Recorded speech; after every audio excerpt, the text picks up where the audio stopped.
بیان اس پر تھا کہ میڈیا کا اثر ہوتا ہے، ٹھیک ہے نا. اب جب سے ارطغرل ڈرامہ آیا تو تلواریں اور گھوڑوں کی باتیں شروع ہو گئیں. اچھا، ہمارے ہاں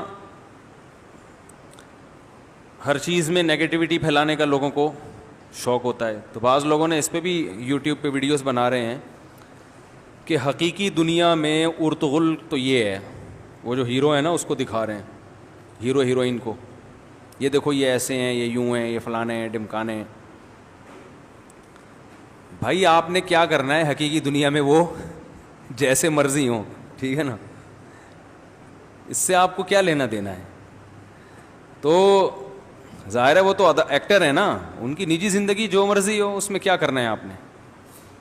اس سے جو میسج ملتا ہے نا، اس میسج کو فوکس کرنا چاہیے کہ میسج کیا مل رہا ہے. اچھا، دوسری بات کہ ہمیں اپنے آپ کو جدید تقاضوں کے مطابق ڈھالنا پڑے گا، چلنا پڑے گا.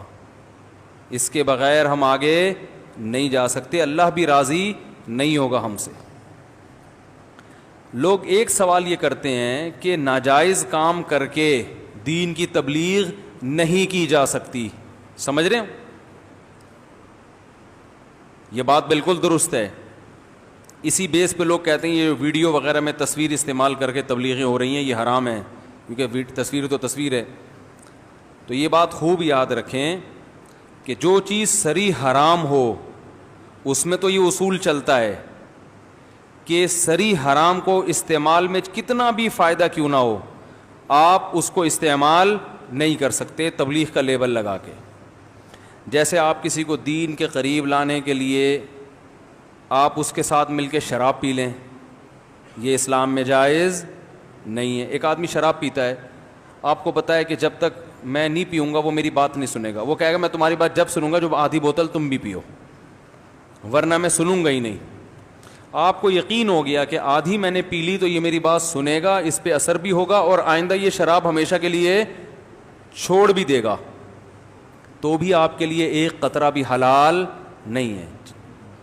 اب اگر وہ جہنم میں جائے گا تو آپ سے سوال نہیں ہوگا، لیکن آپ نے آدھی بوتل پی لی اس کے کہنے پہ اور پھر آپ نے اس کو تبلیغ کی، اس نے شراب سے توبہ کر لی، وہ جنت میں چلا گیا تو آپ جنت میں نہیں جاؤ گے. وہ بے شک چلا جائے گا، آپ نہیں جاؤ گے. اللہ کہے گا تمہیں کس نے کہا تھا کہ تم شراب پیو؟ تو جو چیزیں صریح حرام ہوتی ہیں وہ تبلیغ کے لیبل سے حلال، بولو بھائی، نہیں بن جاتی. کچھ چیزیں بذات خود حرام نہیں ہوتی، فسادات کی وجہ سے پابندی لگائی جاتی ہے.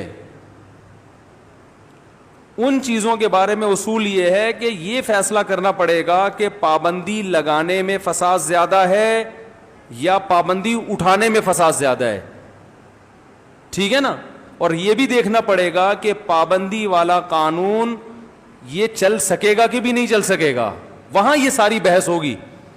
تو ڈیجیٹل تصویر جو ہے نا، ویڈیو تصویر، پہلی بات تو علماء کا اسی میں اچھا خاصا اختلاف ہے کہ یہ وہ تصویر ہے بھی کہ نہیں ہے. دوسری بات یہ کہ اگر اس کو مان لیا جائے ناجائز تصویر بھی ہے تو جو حدیث میں تصویر کو ناجائز قرار دیا گیا ہے تو وہ علی الاطلاق ہے یا اس میں کچھ پابندیاں لگی ہوئی ہیں. جیسے دیکھو کتا پالنا حرام ہے نا اسلام میں، حدیث میں آتا ہے جس نے تصویر رکھی یا کتا پالا رحمت کے فرشتے نہیں آئیں گے. لیکن اسی کے ساتھ کتا پالنے کی ہمیں شکار کے موقع پہ اجازت بھی ہے. اب اگر کوئی یہ کہتا ہے کہ بھئی شکاری کتا شکار کے لیے پالنا حرام ہے کیونکہ اس میں ہمیں کتا پالنا پڑتا ہے، تو ہم یہ کہیں گے بھائی شکار کے موقع پہ کتا پالنا حرام رہے گا ہی نہیں. تو اسی طرح ویڈیو سی ڈی وغیرہ ویڈیو کے جو استعمال ہے، اگر اس کو تصویر مان بھی لیا جائے تو یہ ایک الگ بحث ہے کہ کیا تصویر کے استعمال سے اگر آپ کو ضرورت ہے، جیسے دیکھیں لوگ سفر کے لیے جاتے ہیں نا تصویر کھنچواتے ہیں. اب اگر آپ کہہ دو بھائی سفر کوئی فرض واجب تو ہے نہیں لہذا تصویر حرام ہے، سفر کے لیے حرام کام کا ارتکاب کرنا پڑا ہے لہذا آپ کے لیے تصویر کھنچوانا حرام ہے، تو یہ چلے گا مارکیٹ میں فتویٰ ہے بھائی؟ نہیں چلے گا. ایک آدمی کہتا ہے میرے لیے ضرورت ہے, ہم کہتے ہیں تمہارے لیے ضرورت ہے لیکن فلاں تو ویسے ہی, عمرہ کرنا کوئی فرض تو نہیں ہے نا, لیکن عمرہ کرنے کے لیے سب تصویریں کھنچوا دیں گے نہیں کھنچواتے؟ تو وہاں کیسے جائز ہو گئی؟ تو وہاں اس لیے جائز ہو گئی کہ اس کی ضرورت سب سمجھ رہے ہیں, اور یہاں اس لیے جائز نہیں ہو گئی ہے کہ یہ چند لوگ ہیں جو سمجھ رہے ہیں کہ الیکٹرانک میڈیا کا استعمال یہ ضروری ہے. جن کی سمجھ میں نہیں آ رہا وہ ناجائز کہہ رہے ہیں, جن کی سمجھ میں آ رہا ہے وہ کیا کہہ رہے ہیں؟ جائز کہہ رہے ہیں. اب جیسے عمرے کے موقع پہ تصویر کھنچوانا جائز ہے اس لیے کہ بھائی اگر ہم حرام کہیں گے تو یہ تو عمرے کا دروازہ ہی بند ہو جائے گا, لوگ عمرہ کرنا چھوڑ دیں گے. تو عمرہ نفل عبادت ہے, وہ اتنا ضروری نہیں ہے, وہ حج میں بھی ہو جاتا ہے. لیکن دین کی جو تبلیغ دنیا میں ہو رہی ہے, جو باطل ان ذرائع کو استعمال کر کے جس طرح دنیا میں انقلاب لا رہا ہے, اگر آپ نے اسی سطح پہ آ کے اس کا مقابلہ نہیں کیا تو آپ دنیا میں پیچھے رہ جاؤ. کل پھر عمرہ کرنے والے لوگ بھی نہیں بچیں گے. تو یہاں یہ بحث ہی نہیں ہوتی کہ یہ ناجائز ہے. بھائی اس موقع پر یہ جائز بن گئی ہے, ناجائز رہی نہیں ہے.